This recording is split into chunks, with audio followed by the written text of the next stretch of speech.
Okay, I think we should get started. Hello, everyone. Thank you for being here. Welcome to today's webinar. My name is Arda Bilgen, and I'm a research officer at the LSE Middle East Center.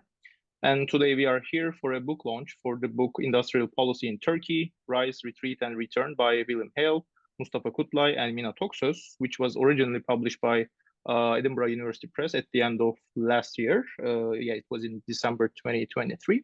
We're lucky to have these distinguished authors with us today. Finally, I would like to remind everyone that there's a 30% discount available off the book. We'll include the details of this offer, of this deal, in the chat box later, and I would not miss it. So let me now very briefly, introduce our speakers. Professor William Hale is an emeritus professor at SOAS. He retired as professor of politics with special reference to Turkey, and his main interests are the modern politics and international relations of Turkey. Mustafa Kutlay is a senior lecturer in the Department of International Politics at City, University of London, and his research focuses on the comparative politics and political economy of developing countries, particularly of Turkey, as well as the institutions and development in the global South and political risk analysis. Our final speaker, Mina Toksoz, is an international economist who has worked at the Economist Intelligence Unit as the editorial director of the Middle East, Europe, and the Counter-Risk Service. She has written extensively on Turkey, Middle East, and emerging markets. So without further ado, I would like to start the discussion by asking my first question to Mustafa.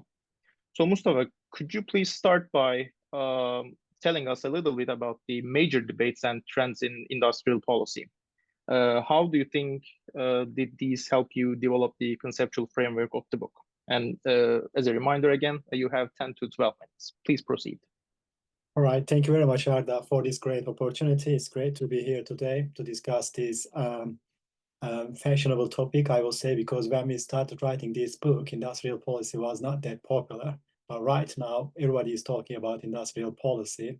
So it shows that industrial policy is back in fashion. I mean, there is a lot of academic research right now, and equally important, it's quite popular that policymakers all around the world implement new sets of industrial policies. So I think it's right time to talk about the political economy of industrial policy in general and the industrial policies in Turkey in particular.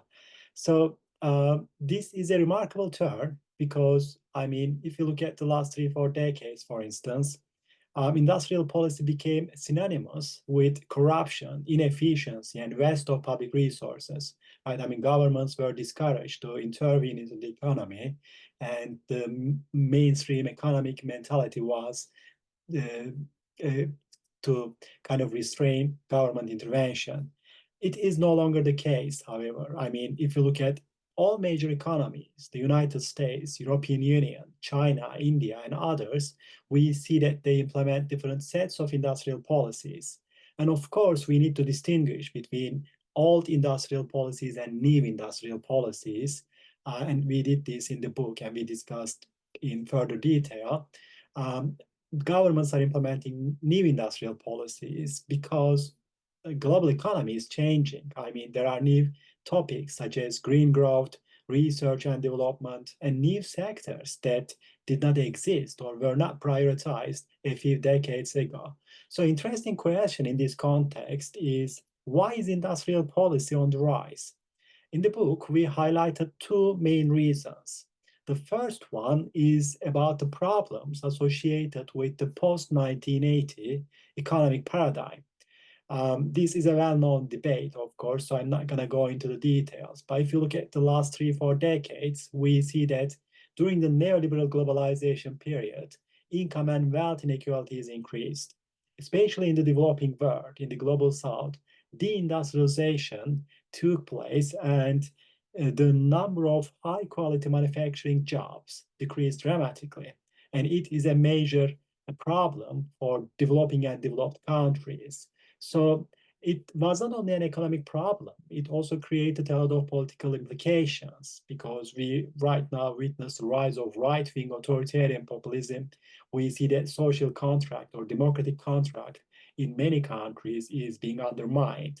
So in that context, governments are trying to do something new. I mean, they try to rethink state-market relations, and state intervention in this context became more popular. And industrial policies are basically implemented by developed countries right now. I mean, United States is the leading example, of course, because United States is the hegemonic actor, which means that whatever happens in the US does not stay in the US. So it has significant implications for other countries across the world. So if you look at Biden administration, for instance, we see that several policies, industrial policies, are being implemented right now. Inflation Reduction Act, CHIPS Act, and other policies. I mean, uh, so the first one is about the problems associated with the post-1980 economic paradigm. But we also highlighted in the book that industrial policy has a geopolitical aspect. I mean, in order to understand why industrial policy is back in fashion now, we need to look at the geopolitical conflict or increasing great power rivalry between the United States and China. I mean, I mentioned the industrial policies implemented by Biden administration. And of course, they try to kind of decrease their exposure to rival powers like China and others, especially when it comes to high technology products or security related domains. So we need to also take into account that we are living in an age of global power shifts, and this great power rivalry kind of create a new impetus for industrial policies, especially in the developed world. And of course, China's rise is an important phenomenon here because with the global financial crisis, neoliberal globalization fell from grace. I mean, it is no longer popular as it used to be, and alternative development paradigms are gaining currency, especially China's rise and the state capitalist model with strong industrial policy dimension is becoming much more interesting, and other countries follow these developments. So all these debates, of course, closely influence the political economy of Turkey, and the conceptual framework of our book reflects these discussions, I mean, these developments. So I will not go into the details because I have limited time, but I just want to highlight three aspects of Turkey's industrial policies and the conceptual framework we developed in the book in order to discuss these empirical developments over the last century. So the first one, in order to understand Turkey's industrial policy performance, is the global context. I mean, the global development regime matters, especially for countries like Turkey, developing countries, middle powers, because the mainstream global development regimes kind of shape the policy space for countries like Turkey. And we highlighted this in the book. Bill and Mina will discuss the empirical developments in that context. But just to say a few things, for instance, during the 1960s, Turkey followed the global trends. Import substituting industrialization were implemented, and five-year development plans were developed. And then with 1980s, following the neoliberal globalization period, export-oriented industrialization became the new strategy in Turkey. And in the 21st century, until now, as we know, Turkey first implemented post-Washington consensus policies, again in line with the global development regime at the time. And over the last decade or so, industrial policy has become an important policy tool in Turkey. Of course, implementation is not perfect. There are significant issues and challenges, but we are going to talk about this. So number one is the global development regime. The second important aspect for us to understand the political economy of industrial policy or effectiveness of industrial policies is the institutional context and state capacity. I mean, both in the past and in the current context, we highlighted the importance of institutions and state capacity because institutions determine the quality and effectiveness of industrial policies. Peter Evans is a leading scholar, as you know, and he decades ago highlighted the importance of state capacity. I mean, he used the term, developed the concept, embedded autonomy, suggesting that bureaucracy, state bureaucracy, must be meritocratic, and they need to be kind of isolated, at least to a significant extent, or free from the narrow interests of interest groups, or they need to be kind of protected from pressures coming from political elites or economic actors. So embedded autonomy matters a lot. On the one hand, the quality of state institutions, the quality of state bureaucracy is quite important. It was important in the past, it's still important right now. And the second aspect of embedded autonomy is that state institutions need to cooperate with business elites. I mean, I think this is one of the important or distinguishing aspects of current industrial policies, and leading scholars working on this topic highlight the importance of institutional complementarities. For instance, according to Dan Roderick, industrial policy is closely associated or is mostly about ensuring high quality information flows between state and business actors. So institutional quality and state capacity matters in that context as well. And the third factor we highlighted, related to institutional quality and state capacity, is striking a right balance between carrots and sticks. I mean, most countries provide subsidies. They are quite generous in doing so. But the thing is that countries should also come up with appropriate stakes, meaning that they need to have performance measurement criteria, and they need to have the capacity to kind of encourage business elites towards high technology production or capital accumulation in high technology domains. If that's not possible, if carrots are not kind of combined with appropriate sticks, then it creates significant rent seeking, and the entire exercise, industrial policy, kind of collapse in the long run.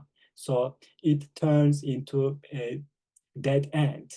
And the third factor, and this is the final one, and I'm going to stop here. The third factor we conceptualize in the book and discuss in the empirical chapters is about macroeconomic stability or instability.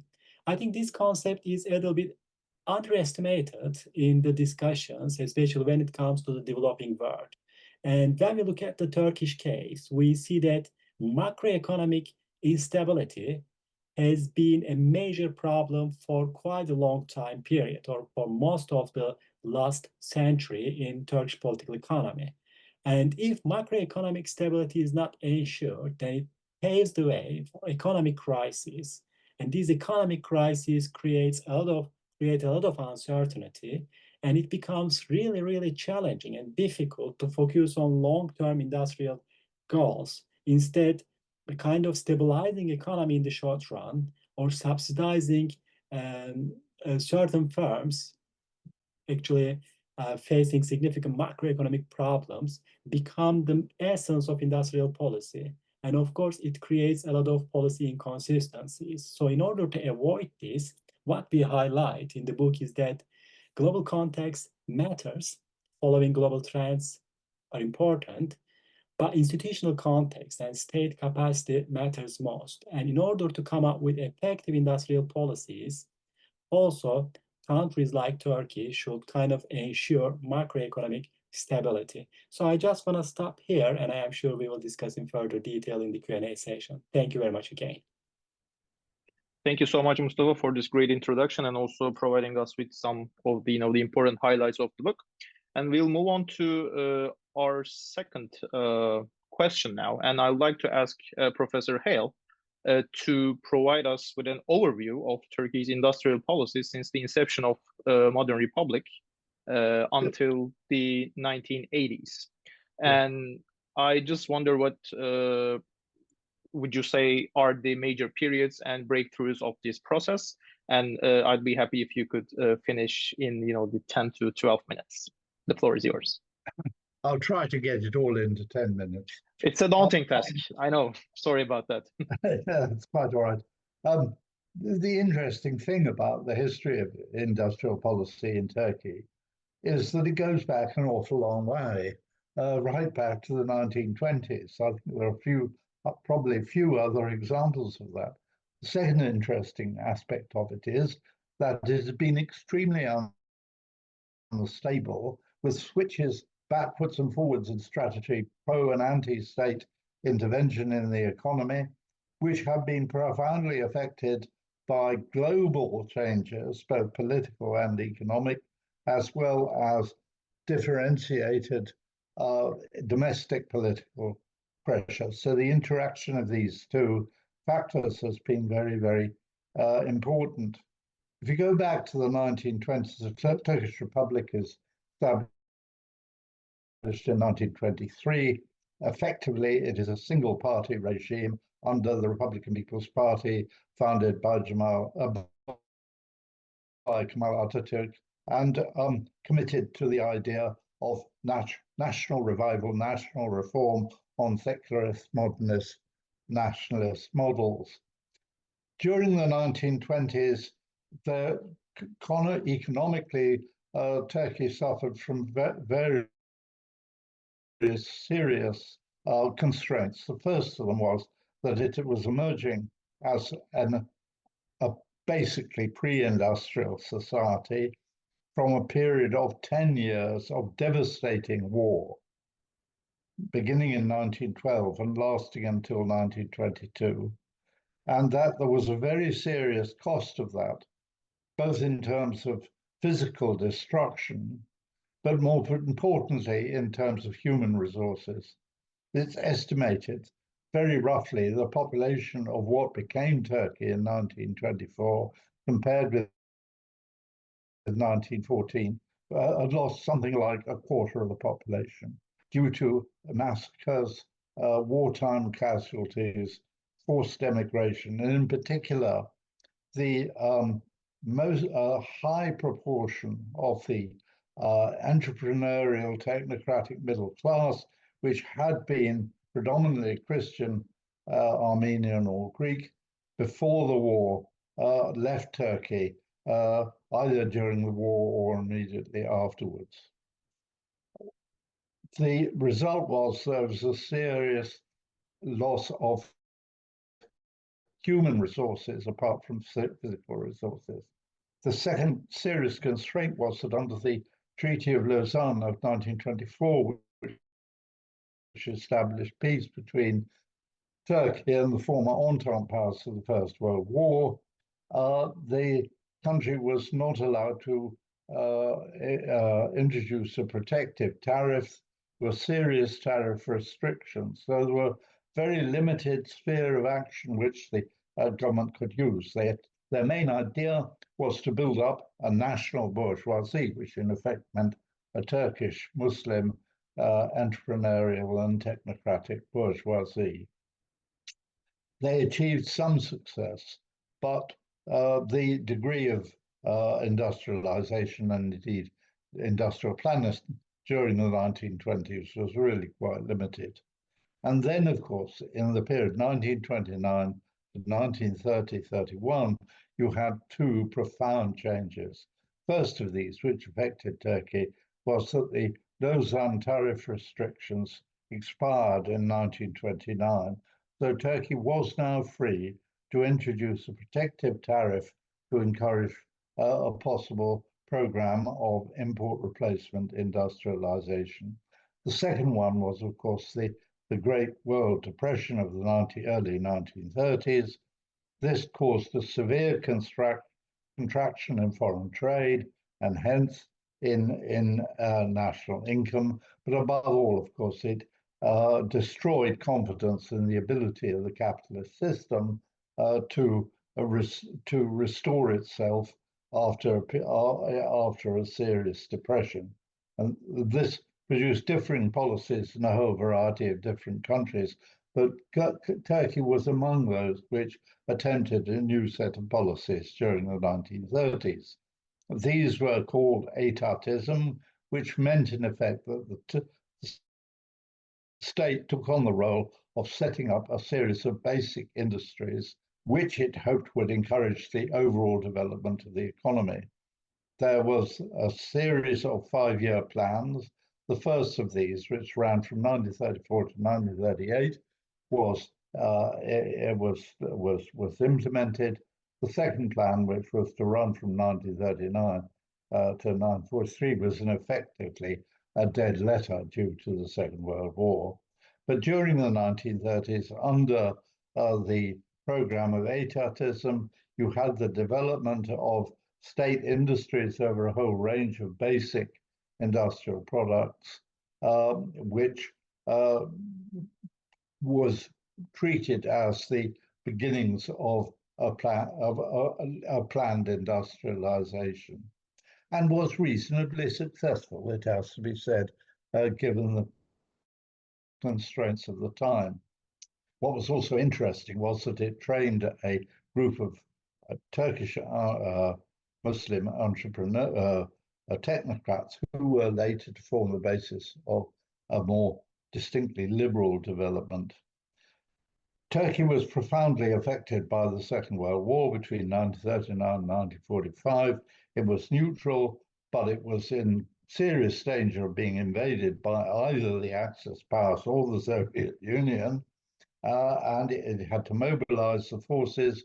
This cost a great deal of money. There was a serious contraction of the economy. The GNP is thought to have fallen by as much as one quarter, between 1939 and 1945. There was serious inflation, serious discontent. And then during the period 1945 to 1960, you began with a period in which we will see the start of the Cold War. Turkey becomes an ally of the Western powers, primarily the United States, against the Soviet Union. It needs that protection, incidentally, all the time.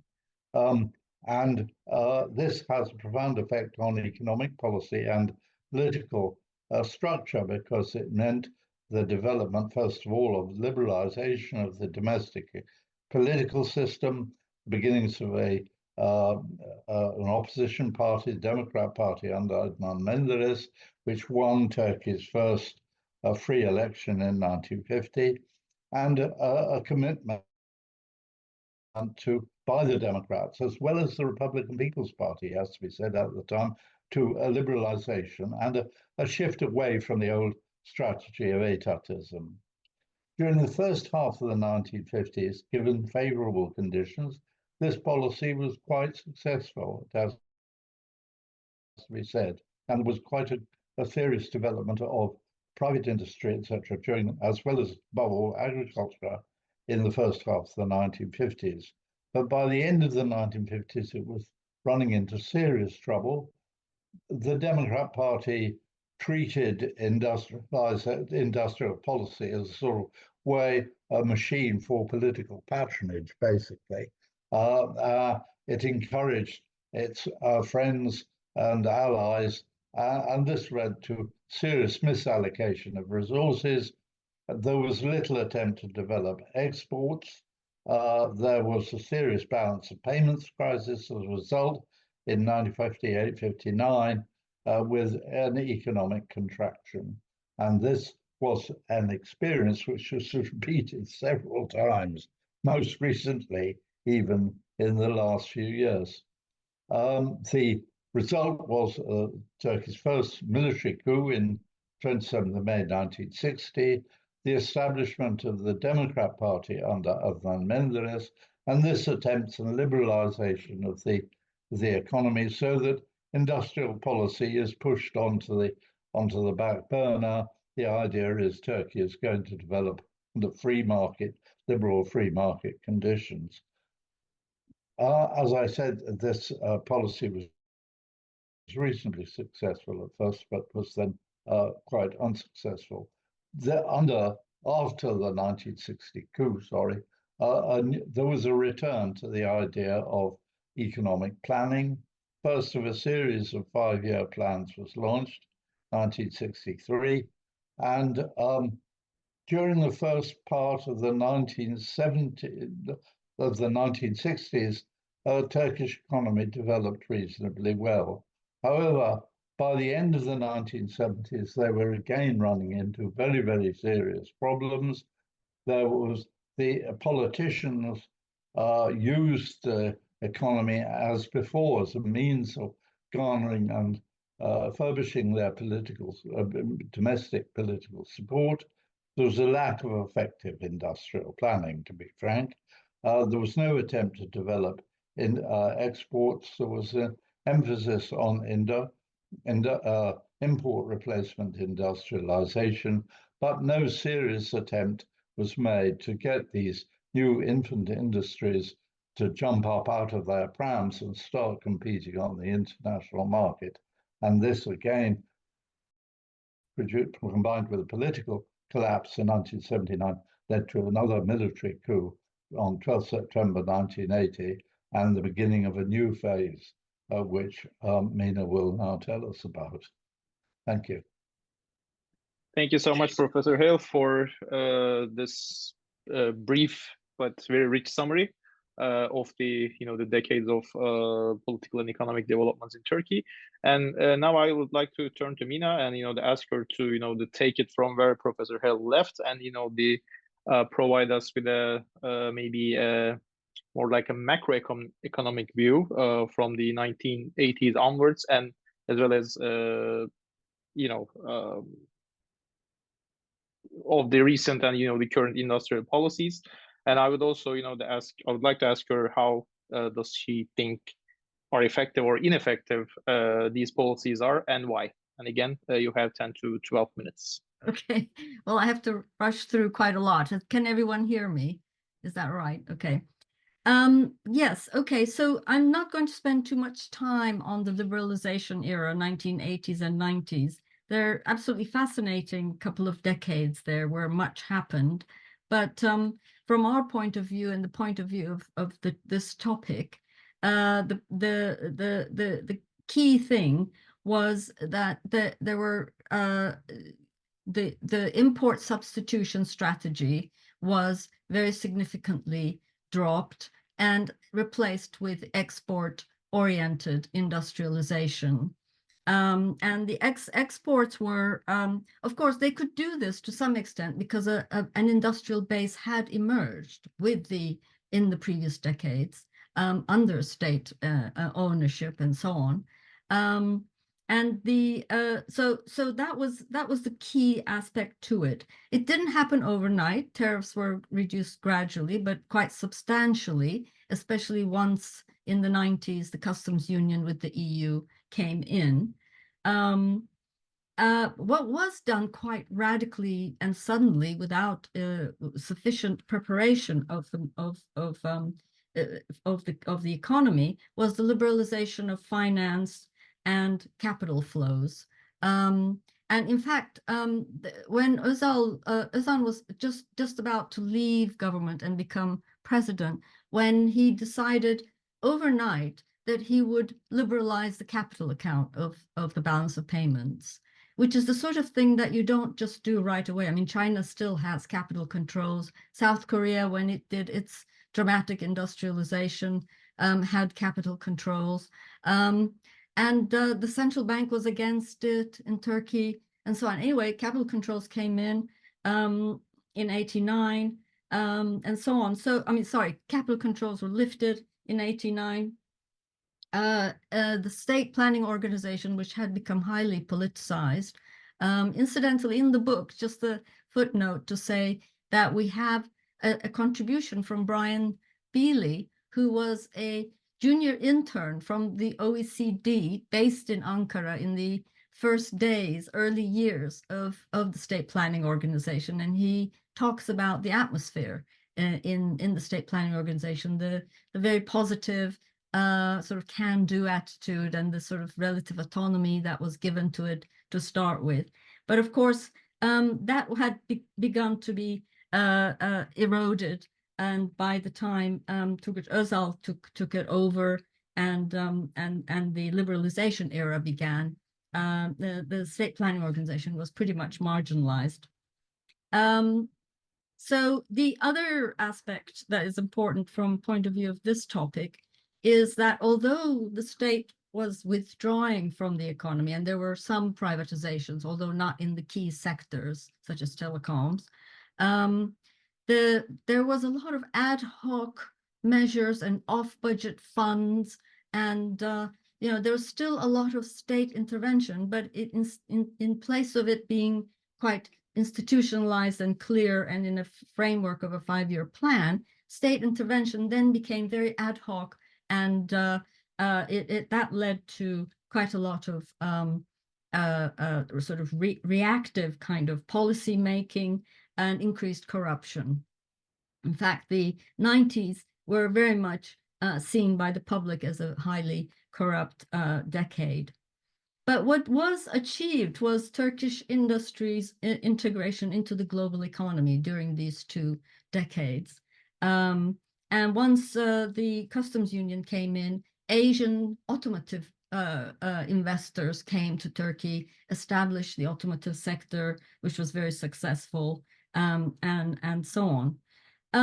There was also another thing that we sort of needs to be noted, that once a liberalization of finance and regulatory restrictions were on exchange currencies and so on were lifted, the in Anatolian small medium enterprises really grew quite a lot.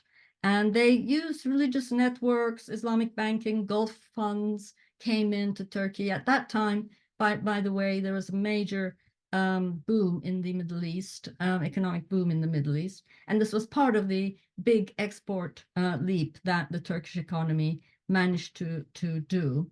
Of course, in 1989, when the Berlin Wall fell, the exports to Central Asia and so on also grew. So it was a very all these things came together to provide quite a dynamic couple of decades where quite a lot was achieved. But it didn't go smoothly. In 2001, there was a financial crisis, and at that point, this followed a series of crises in the 1990s in emerging markets, including the big Asian crisis, emerging market crisis, and that was seen as a bit of a corrective to the Washington Consensus liberalization reforms. And it was thought that really the Turkish economy had been liberalized without establishing the new institutions you needed to regulate the market, these liberalized markets. So there was a whole slew of institutional reforms, and independent regulatory authorities were established. Independence of the central bank was established, and some major privatizations took place after the 2001 crisis. But what was missed, however, this is again after the 2001 crisis, and AK Party had come in already in power, was that and the new economy sectors were hugely neglected. They had sort of a nascent new economy sectors had begun in a number of there were ICT firms, and basically the 2001 .com crisis and the Turkish financial crisis really undermined and destroyed the basis for this. And there was no industrial policy to actually support the new economy sectors at that time. And in fact, the holdings themselves, the big holdings that had taken positions in these some of these things were shifted out and started moving into energy privatization. They sort of were more interested in the privatizations of the old sectors. So just nevertheless, during the first sort of until 2007 or so, there was a rare period of macroeconomic stability in Turkey. And excuse me, and a private sector led investment boom. So, this is quite a unique era at that point. Moving on very quickly now to the global financial crisis, where although Turkish economy was relatively resilient, I mean, it was hit in the year of the crisis, financial crisis, but then it kind of started to grow again. Nevertheless, the vulnerability of the Turkish economy to global shocks became very evident, and that, as well as evidence that there was premature industrialization, the actual manufacturing sector's contribution to GDP was falling, etc. These sort of things led to a discussion about the need for an industrial strategy for Turkey, and this was first established in 2010. And that wasn't an industrial strategy that was like the Chinese one that was looking for, cutting edge technology. It was based on Turkey's comparative advantage sectors in which they thought they should be developed and should be sort of upgraded in technology a bit. And they saw Turkey as being the medium and high-tech production base for Eurasia. These are the sort of aims that that the industrial strategy had, and reduce import dependence in that context as well.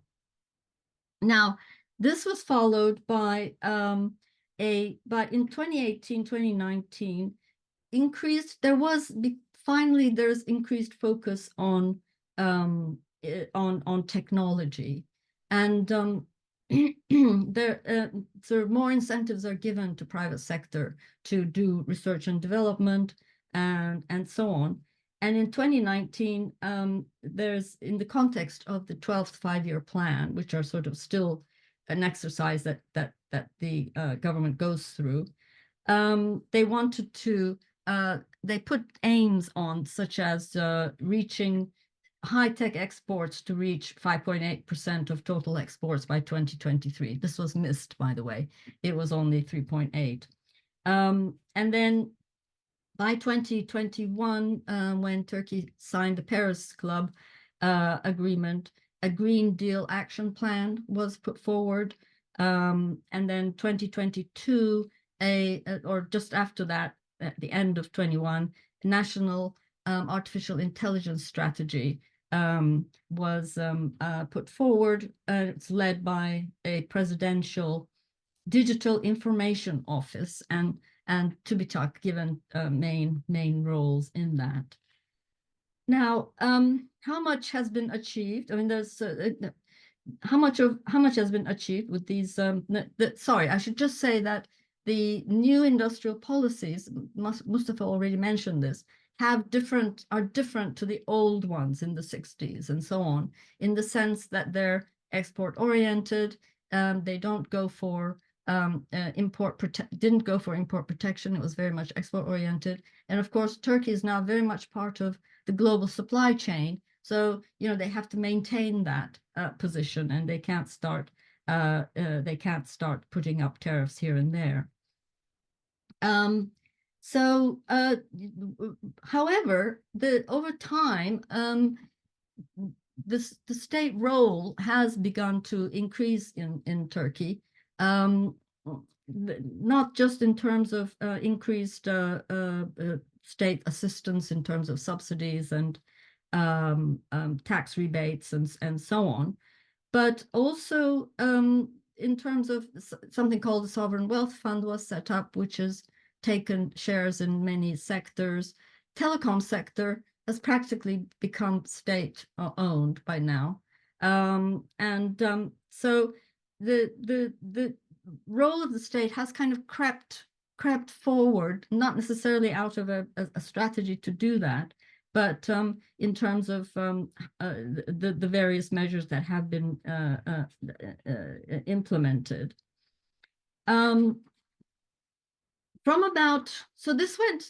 All these policies sort of seem to do some things.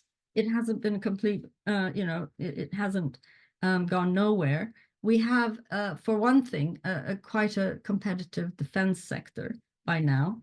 But of course, that was a strategy that had been begun in the 70s, or very long term, to establish increased independence in defense and security. Other thing that's very evident is sort of project-based policies seem to work quite well. For example, a refinery had to be built to reduce intermediate imports, and Star Refinery by Azerbaijan managed to do that. So there's sort of when you have well-defined project-based aims, that usually seems to work. But on general, what has been noticeable is that since about 2015-16, productivity hasn't really gone anywhere in Turkish industry. And these sectors that have made breakthrough aren't being generalized. The advances in these sectors aren't being generalized to the rest of the economy. I mean, excuse me, can I ask shall you to wind up? wrap up? I'll Thanks. come to an end. So the main reasons we've, I mean, Mustafa has touched on all these things before, but the main reasons why the declining effectiveness industrial policies has been a substantial deinstitutionalization that has been taking place more or less since 2011, when AK Party started to chip away at these independent entities, regulatory entities, but also then the presidential, very authoritative political system came in, and the presidential system came in where, you know, the independence of the central bank was gone. So all these things have contributed to the declining effectiveness of industrial policies, and certain things, the aims are just not being, targets are not necessarily being met. I will leave to the end sort of what comes next and the current economic situation. Okay, thank you. Thank you for you know, highlighting the the important points of the book, and also giving us a more macroeconomic the view of the past, I would say the 3-4 decades. Actually, I was going to ask all of our the speakers about the their thoughts on the the future of industrial policy in Turkey, but since we already have 3 questions from the audience, I think it's better to move on to these questions. They're not specifically directed to the specific the speakers, so I'll just try to rephrase the some of the questions, and and ask, and whoever would like to the answer, please go for it. The first question came from Yusuf Işık, and he asks, what are the parameters reflecting a return to industrial policy in Turkey, and to what extent such a return has materialized, and to what extent, basically, I think he's asking they are successful, or to what extent Turkey has the capacity to to manage those. I can say a few words actually about the effectiveness of industrial policy in Turkey. I'm going to keep it short. I'm sure Mina and Bill will also add other things. Well, I mean, one of the things we highlighted in the book, I mean, one of our main arguments was that industrial policy is a necessity, it's not a choice for developing countries. I mean, without effective industrial policies, it's not possible for developing countries to catch up with the developed world. So this is a long-term game, obviously, and industrial policy is necessary in this context. I mean, we need to go beyond these dichotomies, and we need to think about the ways state-market relations can be reframed. And in that context, we also highlighted, however, that implementing effective industrial policies is extremely difficult, especially for countries with limited state capacity. And in this context, I think Turkey is an interesting case. I mean, from a political science point of view, Turkey is considered as a country with strong state tradition. So state is considered as a strong actor in Turkey because its capacity to control civil society and non-state institute actors is quite high. And there is an historical kind of record about it. But when we look at state capacity from transformative point of view, I mean, whether state has the capacity to kind of encourage private actors to invest in high technology areas, domains, whether the state has the capacity to kind of shape state market relations in an effective way. So we need to underline the fact that Turkey does not have a strong capacity. So Turkey should be considered as kind of an intermediary state, if you like. I mean, it's not a developmental state like South Korea, Taiwan, Japan, but it's not a predatory state either. I mean, institutions are not controlled by just a few people, or economic diversification is lacking. I mean, that's not the case in Turkey. I mean, if you look at Turkish economy, we see that there is considerable product diversification and market diversification. So Turkish exporters are quite flexible, and they operate in different parts of the world. But the thing is that Turkey is not a developmental state, or it's not a predatory state from a long-term point of view. Again, if you use Peter Evans' typology, I think Turkey is kind of an intermediary state. So in order to understand whether Turkey's industrial policies will be effective or not, I think we need to look at, again, institutional context. And the question is very right. I mean, the institutional quality in Turkey is now not great, and institutions are kind of being deteriorated. So the quality of institutions is a major challenge. I mean, increasing state capacity, in other words, is a major challenge for Turkey or for other developing countries for that matter. So there are certain areas that some sort of improvements occurred over the last decade or so. For instance, when we look at the share of manufacturing value added over total GDP, we see that it is on rise. So there's kind of some sort of recovery there, which is a good thing. But when we look at the high technology exports over Turkey's total exports, we see that it is stagnant. It's around 3 to 4% of Turkey's overall manufacturing exports. And this figure did not change over the last 2 decades or so, which means that Turkey is significantly below world averages. So in terms of high technology production, of course, Turkey needs to achieve some sort of progress. And of course, it's not easy to achieve this unless it is kind of complemented by a proper education system, by rule of law, by strong institutions, along with institutional complementarity between development paradigm and foreign policy, between political institutions and economic institutions. So it's kind of a complex process. And in the long run, as I said, state capacity and quality of institutions stand out as among the most important factors that inform Turkey's long-term industrial performance. And I suppose or believe this will remain the case over the next few years or so. Well, thank you, Mustafa, for this long and comprehensive answer. And it's good that your answer has also touched upon some of the things that was already asked in the in the Q&A box. Karen Page Bell Hadem's question, which reads, do you anticipate any changes to industrial policy as Erdogan's party is becoming less popular? I want to say something about Teoman Pamukcu's question on import substitution, because he's saying, do you think there has been any successful industrialization experience without effective import substitution? Sure, please go ahead. Yes. Policy. So, he's saying, you've got to have some kind of protection of the sector for it to, grow and get going. And the answer to that is yes, you'd need that, but you need that to come at the same time as export incentives for these protected industries to export. And that's exactly what South Korea did. In fact, they protected the industries, but they set them export targets. And if they didn't meet their export targets, the subsidies were withdrawn.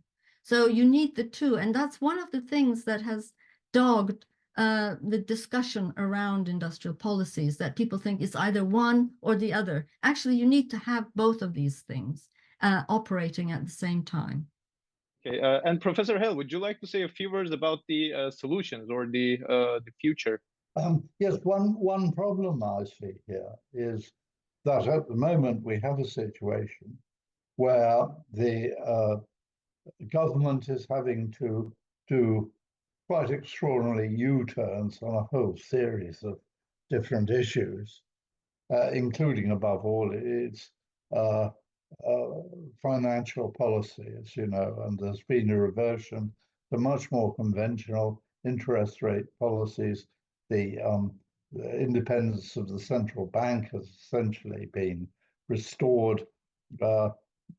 Shimshek, the Minister of the Economy, is following quite conventional, accepted lines and so on. But so far, it simply hasn't had very much effect as far as the ordinary citizen is concerned. The inflation rate continues at a very high level. And as a result of this, of course, the opposition party is able to make considerable progress in undermining the government's position on the grounds of its poor economic performance. Now, as it stands, it would appear that the Erdogan government is likely to stay in power until 2088 or 2028 or thereabouts for another 4 years.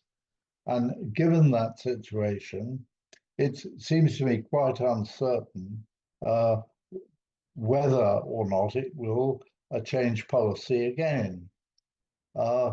One factor, I think, might be its relationship with the European Union.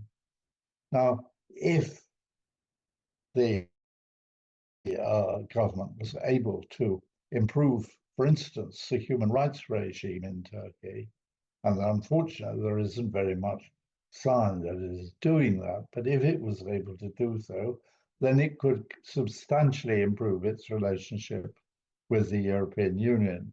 If it did that, it could expect not, I think, membership of the European Union, at least not in the foreseeable future, but at least a reform of an extension of the present customs union agreement.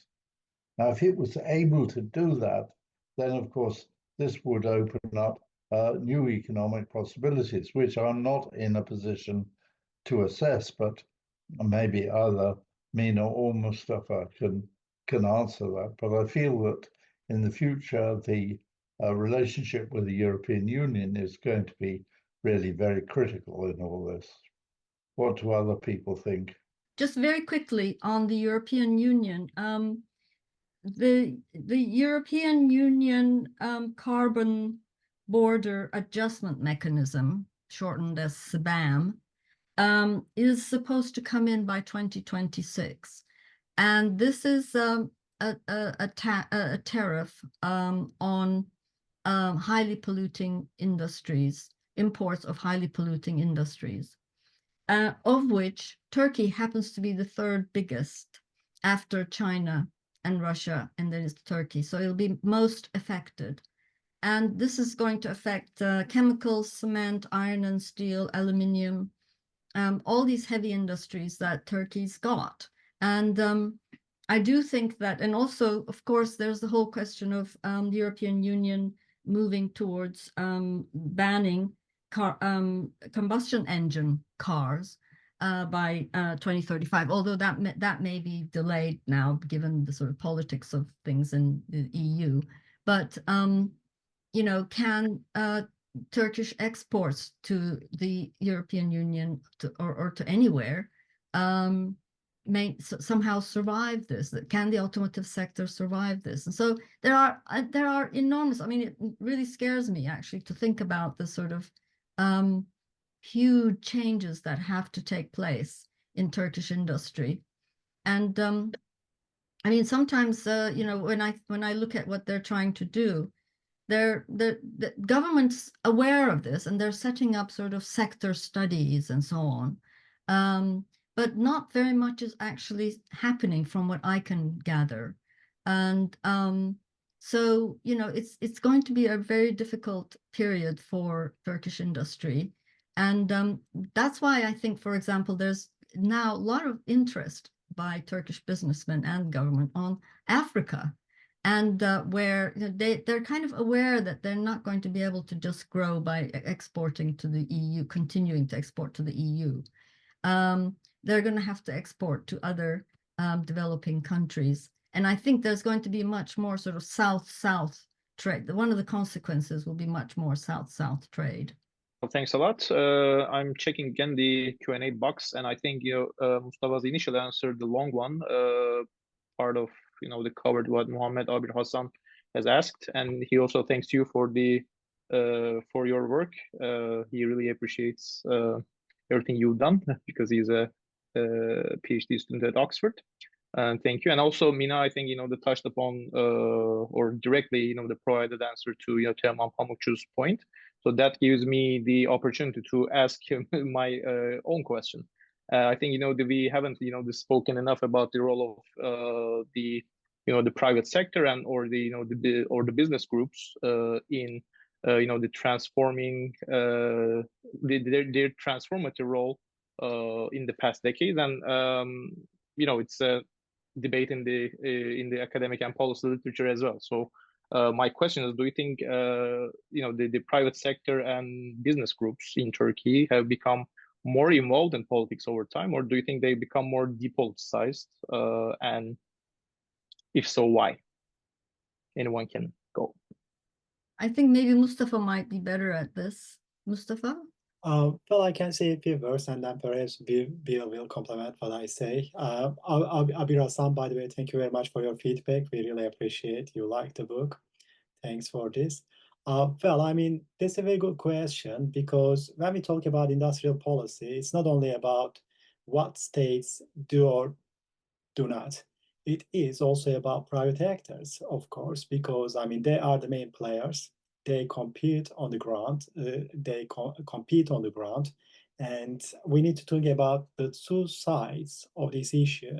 So, and that has always been a problem in that context in the Turkish political economy, because, I mean, when we look at 1970s, for instance, Turkey failed to promote export-led industrialization in good time. I mean, domestic firms were heavily subsidized. They were protected against foreign competition. But as Mina mentioned, unlike South Korea, Turkey could not encourage export-oriented industrialization before it was too late. And during this period, when we look at the attitudes of the private actors in Turkey, we see that business groups also ask for further protection rather than trying to become more competitive internationally.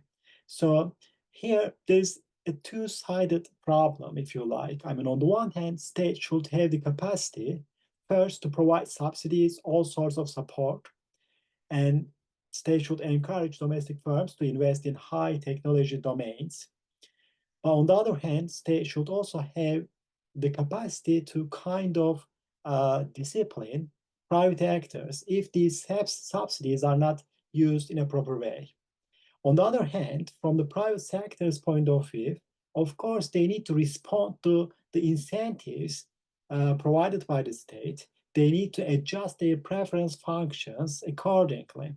If this equilibrium is not established or could not be established, then most of the time industrial policies fail, because the subsidies and all sorts of state support are used for inappropriate reasons or domains. So rent seeking prevails, and it creates a lot of problems. So this is, I think, one of the issues we should take into account when we talk about the political economy of development in Turkey. The major problem has always been establishing pro-developmental policy coalitions. Most of the time, rent seeking became much more dominant than establishing pro-development or development-oriented policy coalitions. So on the one hand, there's a problem associated with state capacity, and on the other hand, incentives of business actors also played an important role. So I see this problem as two-sided, and of course, solutions should also focus on two sides of this equilibrium, I believe. Thank you so much. Do you have any final thoughts or words before we close the session, because we already ran out of time? Well, if not, I would like to thank everybody for attending this webinar. I personally enjoyed it very much and learned a lot too. Please don't forget to check out the discount link in the chat function as a reminder. And I hope we to see you again in another the event, and have a nice rest of the day. Thank you so much.